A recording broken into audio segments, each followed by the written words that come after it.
दोस्तों नमस्कार, daily legal news update में आप सभी का स्वागत है। मैं advocate Vijay Singh Jha dream judiciary की तरफ से आप सभी का स्वागत करता हूं।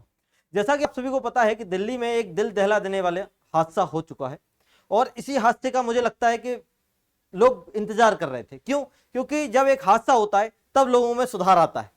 इसी के चलते अब बात यह होती है कि इसमें दोषी कौन है।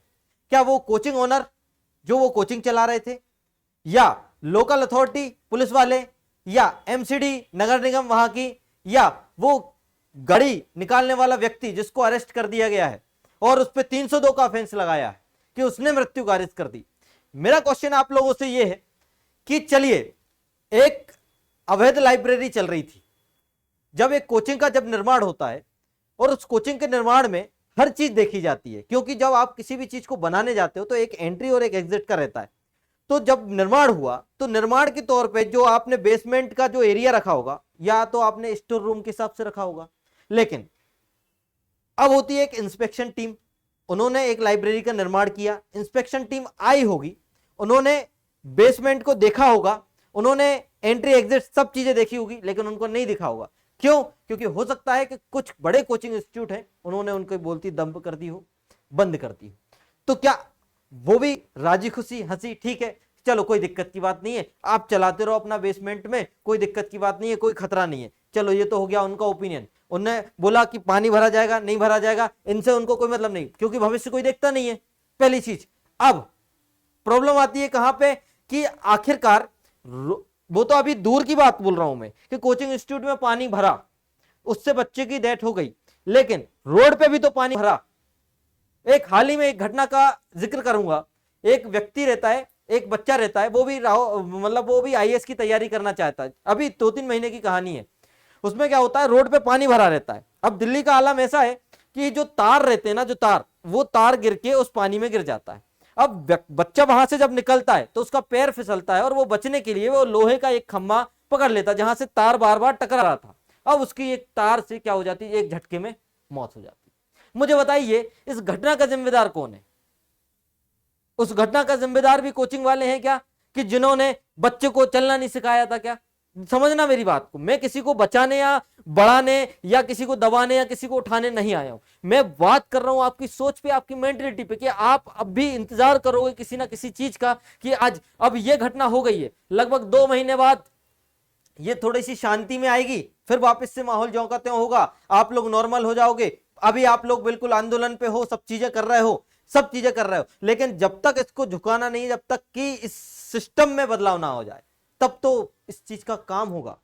हो सकता है अब प्रॉब्लम बात कर लेते, प्रॉब्लम क्या है। जैसे कि बेसमेंट की लाइब्रेरी बंद हो गई तो क्या हुआ, इसका क्या परिणाम हुआ? इससे बदलाव हो रहा है ना? इससे आप लोगों को लग रहा है इससे बदलाव हो रहा है। बेसमेंट की लाइब्रेरी बंद हो गई, बेसमेंट में जो कोचिंग चल रही थी वो बंद हो गई, इससे बदलाव हो रहा है? नहीं, इसका नेगेटिव इंपैक्ट भी देखिए आप। इससे बदलाव तो हो रहा है, लेकिन नेगेटिव इंपैक्ट, कई बच्चों की पढ़ाई छिन गई, कई बच्चों के पैसे डूब गए। जहां पे आपने सील कर दिया, उनसे पूछो, आपने उनने कितने पैसे दिए उस कोचिंग में, उनसे पूछो आपने उस कोचिंग में कितने लाइब्रेरी के कितने महीने के पैसे दिए उनने।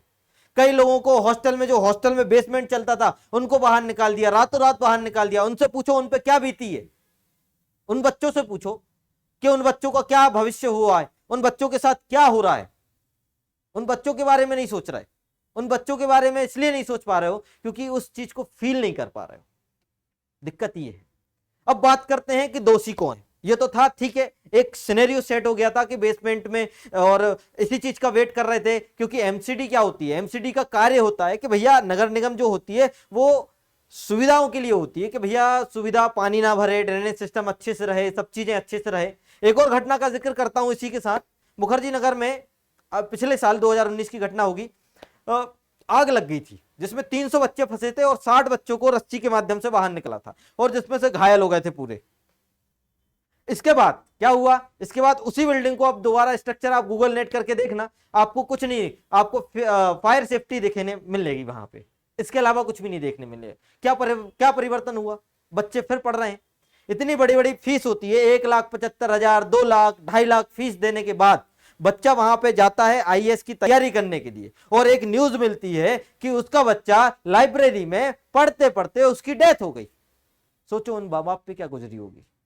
कि सिर्फ ये, तो मेरा उन बच्चों से भी निवेदन है कि सिर्फ अकेली फैसिलिटीज देखने के अलावा एक चीज का कि इतने पैसे लग रहे हैं तो लाइब्रेरी बेसमेंट में हम ज्वाइन कर लेते हैं। खुद आईएएस का एक बच्चा होने के नाते अगर आप तैयारी करते हो किसी बड़े अधिकारी पोस्ट की, तो आपको चारों ओर से एक तरीके से निगाहें चलानी चाहिए, क्या ये इंस्टीट्यूट हमारे वेलफेयर में काम करेगा। सिर्फ पढ़ाने के लिए नहीं, सिर्फ टीचर नहीं, हमें यह भी देखना है कल के दिन यहाँ पे दुर्घटना होती है तो हम क्या इस दुर्घटना से सॉल्यूशन कैसे देगा ये इंस्टीट्यूट, हमें क्या सावधानी बरत रहा है इस दुर्घटना से बचाने के लिए, ये वाली चीज भी तो देखना है।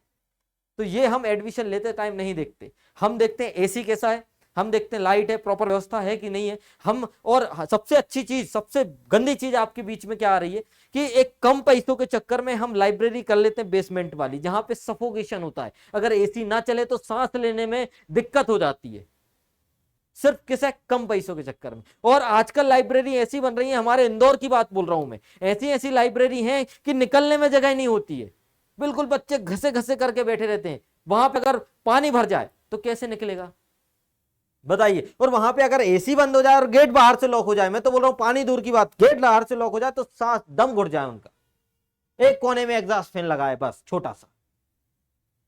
तो ये लालच है या परिश्रम है या अध्ययन है या मेहनत है, क्या है ये कि आपकी जागरूकता है, ये जागरूकता है।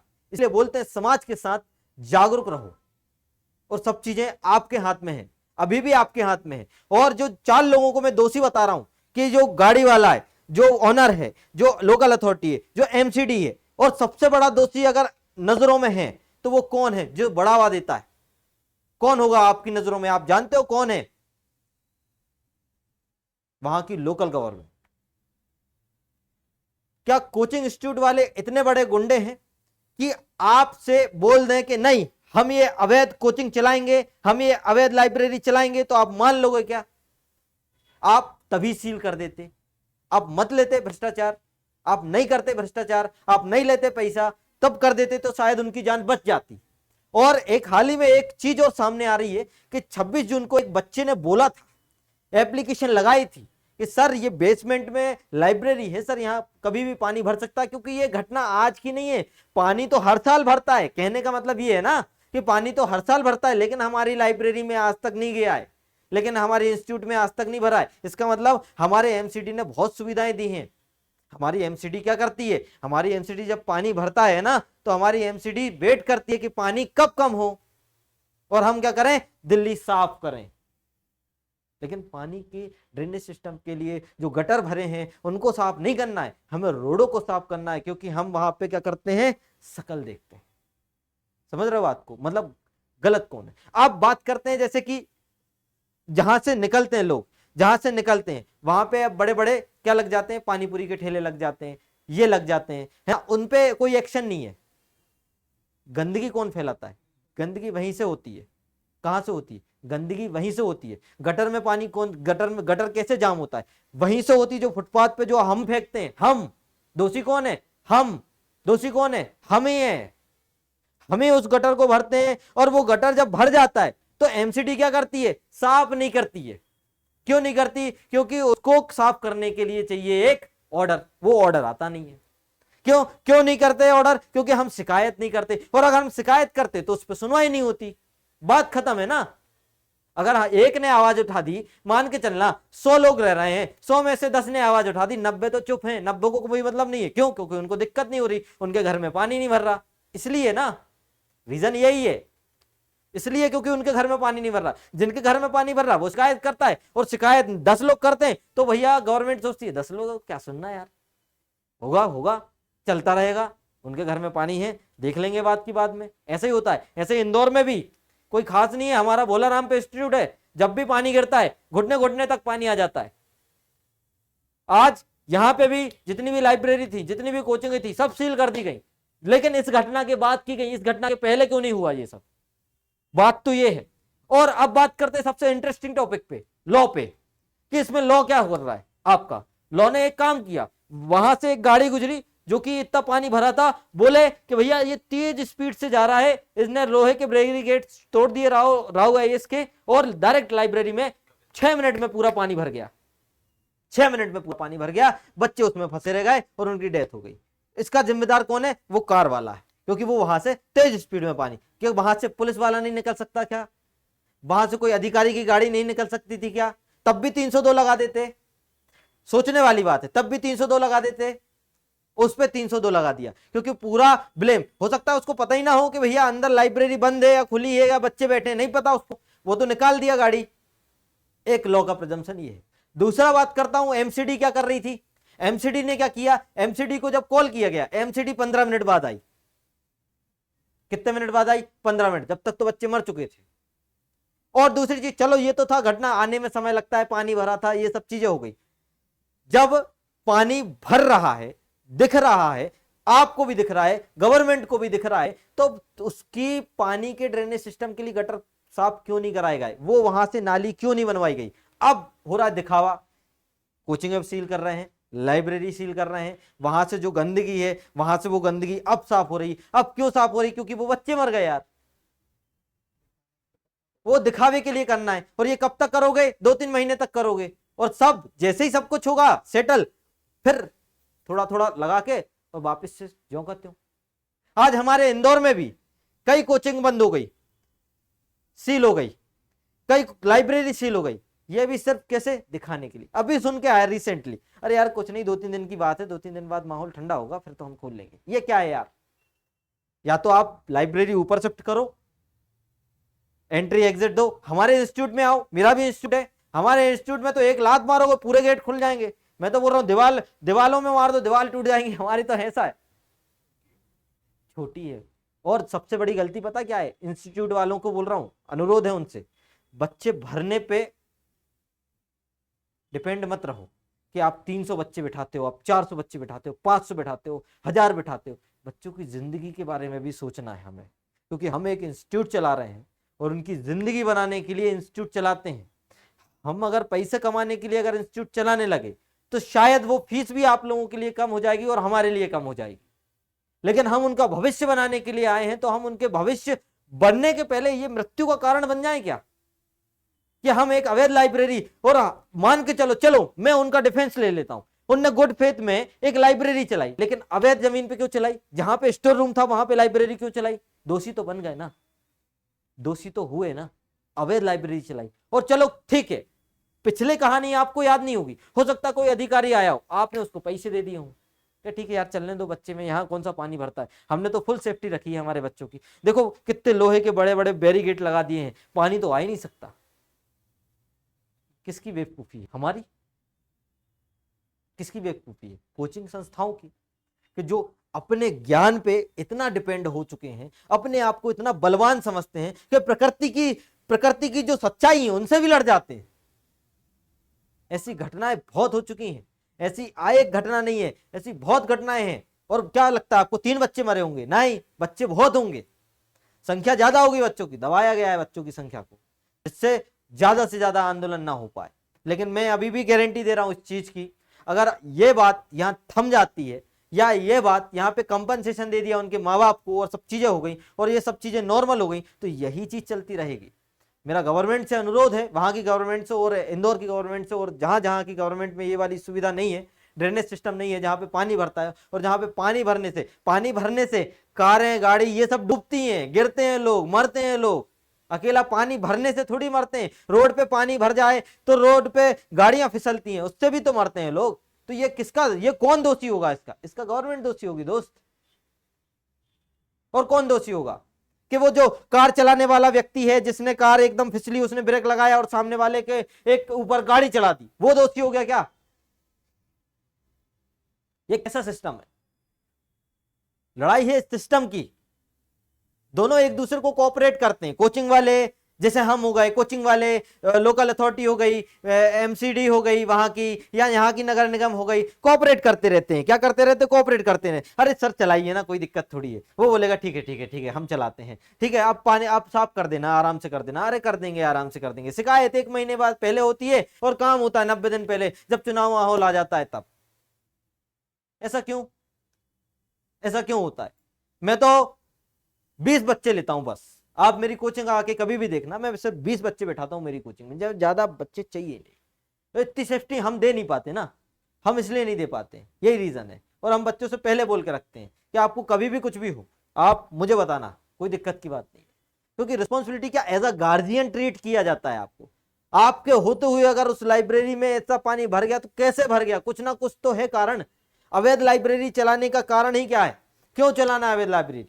और दूसरी चीज, लाइब्रेरी आज अवैध होके और जिसकी वैध भी थी अवैध भी थी सबको सीज कर दिया गया, क्यों कर दिया गया, क्योंकि वो बेसमेंट में थी। लेकिन जो टॉप पे लाइब्रेरी उनने अपनी फीस बढ़ा दी।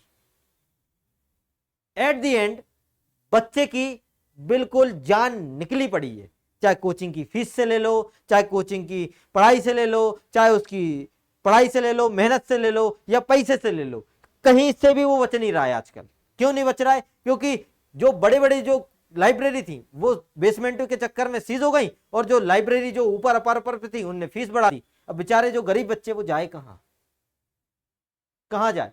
एक बाप ने लोन लेके अपने बच्चे को दिल्ली आईएएस की कोचिंग में एडमिशन दिलाया, पिताजी ने लोन लेके, लोन चल रहा है, कितने लाख का लोन, 5 लाख का लोन है, क्योंकि फीस 2 साल की भरी उनने। अब आप सोचिए अगर वो कोचिंग सीज हो जाती है, वो कोचिंग बंद हो जाती है, वो कोचिंग में ऐसी घटना के चक्कर में उसकी पढ़ाई 6-7 महीने या 1 साल के लिए बंद हो जाती है कोचिंग, उसका पैसा वो कोचिंग संस्था वापस करेगी या नहीं, बताओ मुझे। लोन लिया है बच्चे ने, वापस करना चाहिए या नहीं करना चाहिए। मेरी ह्यूमैनिटी है, अगर आप जवाबदेही रखते थे उसके पढ़ाने के, भविष्य बनाने के, तो आप जितना आपने पढ़ाया उतना छोड़ दो, बाकी उसका पैसा वापस करो, क्योंकि आपके यहाँ पे अब वो सुविधा है नहीं और विवादित हो गए हो आप।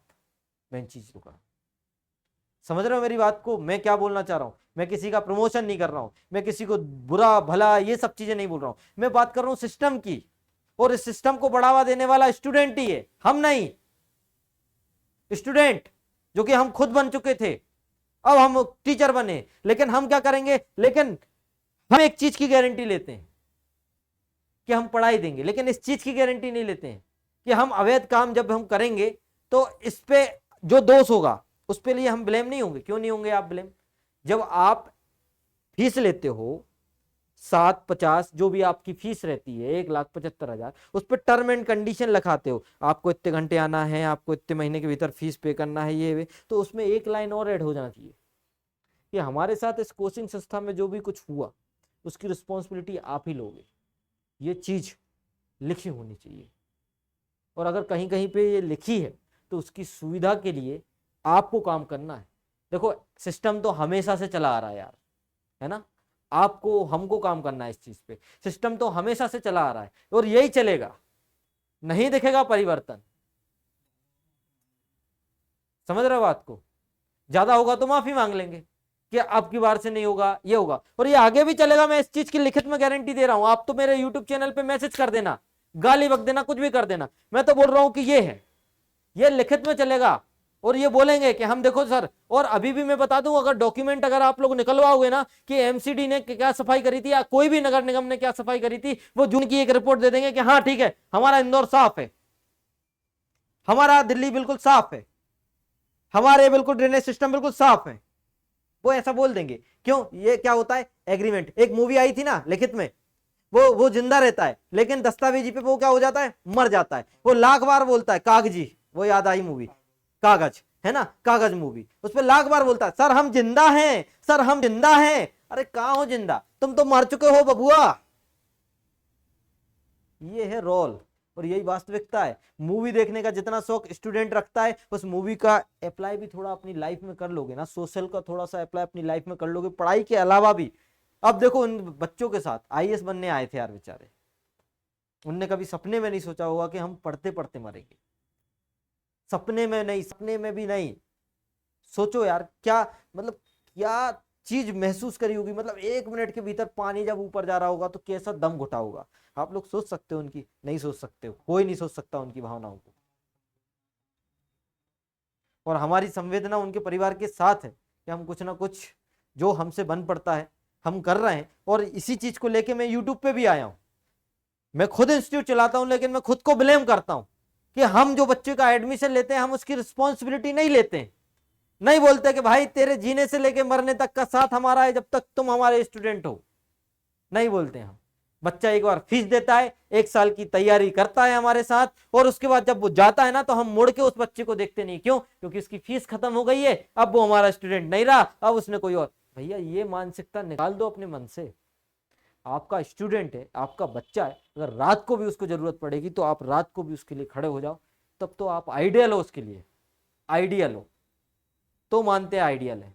कई लोगों को टारगेट किया जा रहा है इसी चीज के चक्कर में कि जिनको वो आइडियल मानते थे वो सामने नहीं आए हैं। लेकिन ठीक है, उनका अपना अपना ओपिनियन होगा। बोलते हैं उत्तेजना और युवा जिस दिन साथ मिल जाते हैं तो उनको समझाना बहुत मुश्किल हो जाता है, ऐसा बोलना है। लेकिन मेरा मानना भी यही है कि जब हम युवा थे तो क्या हम ये काम नहीं करते? जब हमारा साथी हमसे दूर हो जाता तो क्या हम ये काम नहीं करते? बच्चे सही जा रहे हैं लेकिन बच्चे थमे नहीं। मैं उनसे रिक्वेस्ट ये कर रहा हूं कि न्याय होगा, और न्याय सिस्टम में होना चाहिए। सिस्टम में इंस्पेक्शन टीम जब आती है ना तो कोचिंग वाले हिलते हैं, कोचिंग वाले ऐसे ऐसे ऐसे ऐसे ऐसे हिलते हैं। क्यों? क्योंकि गलती रहती है उनकी, और वो गलती को सुधारने की जगह उनको बढ़ावा मिलता है ना जब, तब दिक्कत आती है।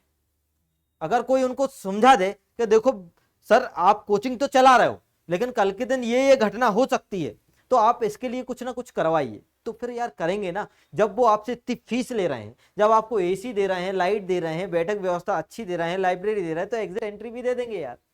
उनको क्या जा रहा है? उनको लेकिन कोई मार्गदर्शन चाहिए। लेकिन अगर उनको मार्गदर्शन की जगह उनको जुगाड़ू काम मिल जाए, तो हर कोई आज भारत में जुगाड़ू है। इसको बोलते हैं जुगाड़ू भारत। मोटरसाइकिल की साइकिल बना देते हैं, साइकिल की मोटरसाइकिल बना देते हैं। समझ रहे हो बात को? चलिए, तो ये था अब कि ऐसे ऐसे सिस्टम में आप लोगों को बदलाव लाना है। तो जो मैंने सबसे अच्छा पॉइंट बोला क्या, कि आप 302 लगा रहे हो किस व्यक्ति पे, जो बेचारे वहां से कार निकल गई, पुलिस वाला निकल जाता, पुलिस वाले की कार निकाल दी तो 302 लगा देते। पहला क्वेश्चन ये है। दूसरा क्वेश्चन मेरा ये है कि कोचिंग ओनर जो है, जिसको जुडिशियल कस्टडी में लिया गया, क्या उस कोचिंग ओनर को पता है कि अवैध लाइब्रेरी का कब्जा उसको किसने दिया? वो अगर बता दें कि अवैध लाइब्रेरी थी सर, हमारी अवैध लाइब्रेरी थी, इनका नोटिस आया था, अगर यह प्रूफ हो जाता है कि अवैध लाइब्रेरी के बारे में आपको पता था और तब भी आपने परमिशन दी, तो दोषी है। दोनों दोषी कि पहली चीज आपने अवैध चलाई, और क्यों चलाई, पहली चीज ये है, और चलाई भी तो एग्जिट एंट्री का ध्यान क्यों नहीं रखा, वो भी दोषी है। तीसरा दोषी है एमसीडी, जो कि मेरी नजर में 90% दोषी वही है। रोड पे पानी ही क्यों भरा कि लाइब्रेरी में चला जाए? रोड ही क्यों भर रही है? उनका स्टेटमेंट सुना आपने? उनने बोला कि सर हमें 15 मिनट तो आने में लग गए और 15 मिनट पानी निकालने में लग गए क्योंकि रोड पे पानी भरा था। तो भैया रोड पे पानी भरा था तो आप क्या हो? जब रोड पे पानी भरेगा तो घरों में तो पानी भरेगा ना। रोड कौन सा पानी पीती है? जब उसके गटर में पानी नहीं जाएगा, जो नालियां हैं उसमें पानी सप्लाई नहीं होगा, तो भरेगा ही ना वो। तो ये किसका जिम्मा है? ये एमसीडी का जिम्मा है, ये एमसी का जिम्मा है। ये जहां की भी एमसी हो, नगर निगम, इंदौर की, भोपाल की, जहां की भी हो, सबका जिम्मा है। ये साफ होना चाहिए। स्वच्छ भारत बोलने में आसान है, लेकिन जब ऐसी घटनाएं हो जाती हैं तो बोलने में बड़ी दुविधा हो जाती है कि ये स्वच्छ भारत है। अगर स्वच्छ भारत होता तो एक होती है ऊपरी सफाई और एक होती है भीतरी सफाई। भीतरी सफाई बिल्कुल भी नहीं है। ये साबित कर देता हर बार कोई ना कोई घटना एक ऐसी आती है जो हमें साबित कर देता है कि हम सिर्फ दिखावे पे काम करते हैं, आपसी गंदगी पे काम नहीं करते। हम आपसी स्वच्छता नहीं लाते, हम भीतरी स्वतंत्रता और भीतरी स्वच्छता नहीं लाते। इस पे बात करता है। तो इसी के साथ ये था मेरा पूरा ओवरव्यू, जो कि मुझे लगता है, अब ये किसी को पसंद भी आ सकता है, किसी को नहीं भी आ सकता है, लेकिन जो मुझे लग रहा है, जो मुझे देख पा रहा हूं मैं, कि ये सिस्टम का और ये लोकल अथॉरिटी का और ये कोचिंग संस्थाओं का और ये कुछ ना कुछ हाथ, जो कि बच्चा सोच नहीं पाता, डेवलप नहीं है, क्योंकि उसकी इतनी बड़ी थिंकिंग, क्योंकि वो एक कोचिंग को अपना आधार बना के आता है कि जो बताएगा कोचिंग बताएगा, उसके आधार पर मैं बनूंगा। तो कहीं ना कहीं वो बच्चा जब एडमिशन लेता है तो फीस, कम फीस, ज्यादा फीस, फैसिलिटी के अलावा अपनी सेफ्टी को भी ध्यान में रख के उसमें प्रवेश ले। चलिए मिलते हैं, नमस्कार, शुक्रिया, धन्यवाद, और जुड़े रहिए ड्रीम जुडिशरी इंदौर के साथ।